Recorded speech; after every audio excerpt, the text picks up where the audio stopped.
Oi pessoal, eu sou a Dimitra e eu vou ser a voz que vai guiar vocês através do conto Linda de Namaró, escrito pelo Mia Couto. Antes de a gente realizar essa análise, vamos entender um pouquinho sobre a literatura africana. As primeiras representações literárias africanas de língua portuguesa aconteceram junto com a implantação de tipografias no século XIX. Se a gente puxa um pouquinho para a teoria, de acordo com o professor Pires Laranjeira, que é especialista em literaturas africanas, o objetivo principal dessa implantação era a publicação de boletins oficiais para divulgação de informações e de normas referentes ao funcionamento da chamada por ele máquina colonial nas províncias.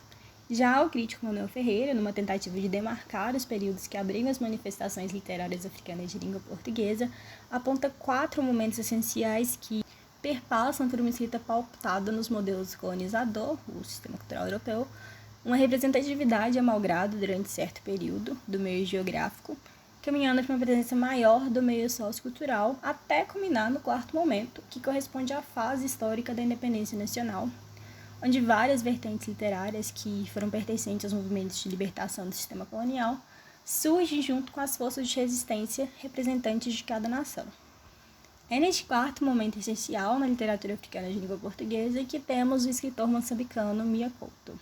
O Antônio Emílio Leite Couto, que é conhecido pelo pseudônimo Mia Couto, nasceu em 5 de julho de 95, lá em Moçambique, e lá, pelos 14 anos, já havia publicado poemas em um jornal de sua cidade.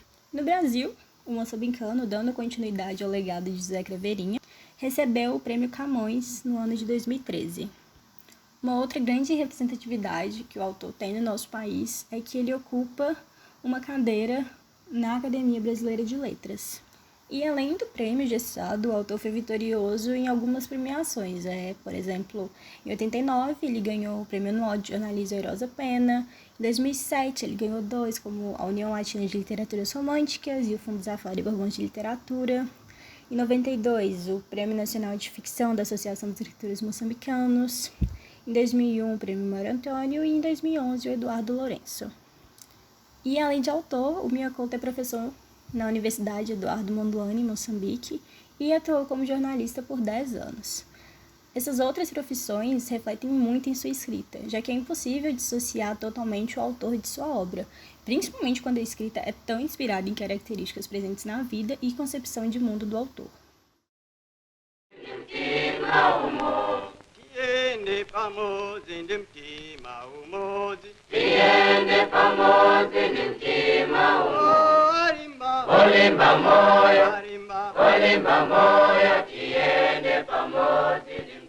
Samara Machel foi um combatente consequente pela causa do povo, qual estrela candente que jamais se apagará.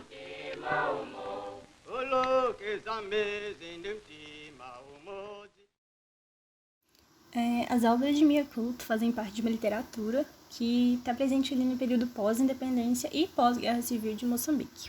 E é nessa perspectiva que Mia Couto trabalha com características que visam o resgate e a valorização da tradição cultural moçambicana, o que ele realiza através de uma linguagem marcada por neologismos, marcas da oralidade, a presença de um realismo fantástico, o uso de alegorias, a busca pela identidade nacional e também o engajamento político. Algumas dessas características que eu acabei de apresentar são pilares na obra que eu vou analisar agora. O conto Linda de Namaró está presente na coletânea de contos e histórias abessonhadas, lançada em 94, 2 anos depois do período pós-guerra. Vou passar rapidamente pelo prefácio do livro, só para vocês compreenderem de que o livro se trata. Histórias foram escritas depois da guerra. Por incontáveis anos, as armas tinham vestido luto no chão de Moçambique. Estes textos me surgiram entre as margens da mágoa e da esperança. Depois da guerra, pensava eu, restavam apenas cinzas, destroços sem íntimo. Tudo pesando, definitivo e sem reparo. Hoje sei que não é verdade. Onde restou o homem, sobreviveu semente, sonho engravidar o tempo. Esse sonho se ocultou no mais inacessível de nós, lá onde a violência não podia golpear, lá onde a barbárie não tinha acesso. Em todo esse tempo, a terra guardou inteiras as suas vozes. Quando se lhes impôs o silêncio, elas mudaram de mundo. No escuro, permaneceram lunares. Essas histórias falam desse território, onde nós vamos refazendo e vamos molhando de esperança o rosto da chuva, água abessonhada. Desse território onde todo homem é igual assim, fingindo que está, sonhando que vai, inventando que volta. Bem, o prefácio do livro deixa claro os objetivos requeridos por Mia Couto, esse resgate da memória cultural moçambicana, um país que acabara de sofrer por quase 30 anos, mas que não havia deixado de ter esperança em nenhum momento, mesmo com todos os males que as guerras trazem e representam. O conto, Lenda de Namorai, tem em seu início o seguinte parecer. Inspirado no relato da mulher do rego de Namaró, Zambésia, recolhido pelo padre Elias Ciscato. É então narrado por uma mulher que está doente e deseja contar uma história que foi recebida em sonho através de seus ancestrais. Ao criar essas protagonistas mulheres, o Mia Couto disse em entrevista à jornalista Fernanda Mena para o Instituto CPFL em 2017 que busca sua mulher interior, afinal, pelo menos um X cromossomos todos temos. Logo, esse exercício feito pelo autor foi um afronte aos seus medos de se perder em seu próprio ser e suas certezas. O conto apresenta um lugar povoado somente por mulheres e que, ao receberem outras mulheres grávidas, nascem filhos homens. Isso acaba criando um conflito entre os gêneros, que em dado momento se separam em duas ilhas divididas por um rio. Os homens que foram embora não dominavam o fogo e sempre se alimentavam de alimentos crus, diferente das mulheres que já dominavam o fogo. E por desejarem poder, em um dado momento, o chefe vai à Ilha das Mulheres, mas antes de chegar desmaia e acorda sendo cuidado por uma mulher, o que ele acredita ser um sonho. Após os cuidados, ele se deita com a mulher e, através dessa união, ele volta com fogo para a sua tribo, mas é percebido que não iriam conseguir sobreviver sem as mulheres. Então, a partir daquele momento, ocorre uma união das margens. Mas, sempre presente a necessidade de superar ou se igualar às mulheres, incluindo a necessidade de fazer parte do momento do parto, pois também queriam ter uma participação naquela concepção e de criação da vida, assim os homens inventaram a circuncisão. Descobrimos ao fim do conto que os homens continuavam atravessando para buscar o fogo. Neste conto, a gente tem evidenciado a dicotomia homem e mulher.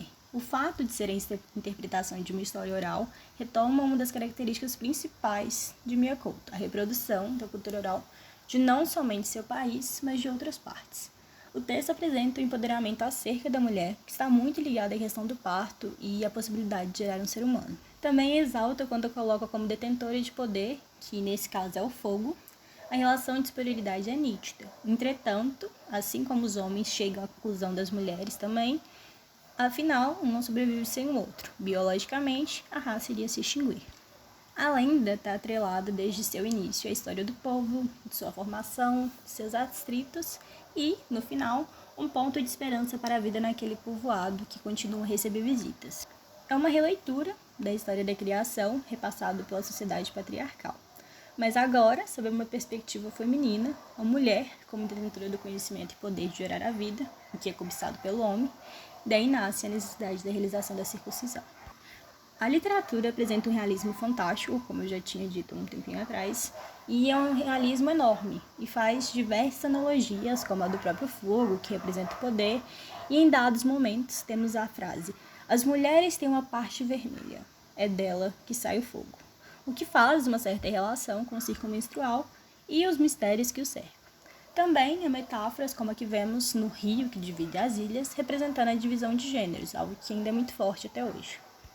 Enfim, o Mia Couto é um poeta que visita histórias, essas que são contadas e recontadas e que transcendem fronteiras. É filho de imigrantes e essa população sempre busca herança através dessas histórias, e em sua maioria essas heranças são contadas de forma oral. Apesar de ter vivido uma vida relativamente confortável e amável, o autor disse em entrevista para a jornalista Fernanda Mena, em 2017, que sofreu porque viu os outros sofrerem. Podemos julgar que, com seu sofrer, conseguiu distribuir para grande parte do mundo as histórias de sua gente e a cultura de seu povo, mantendo vivas as memórias de Moçambique.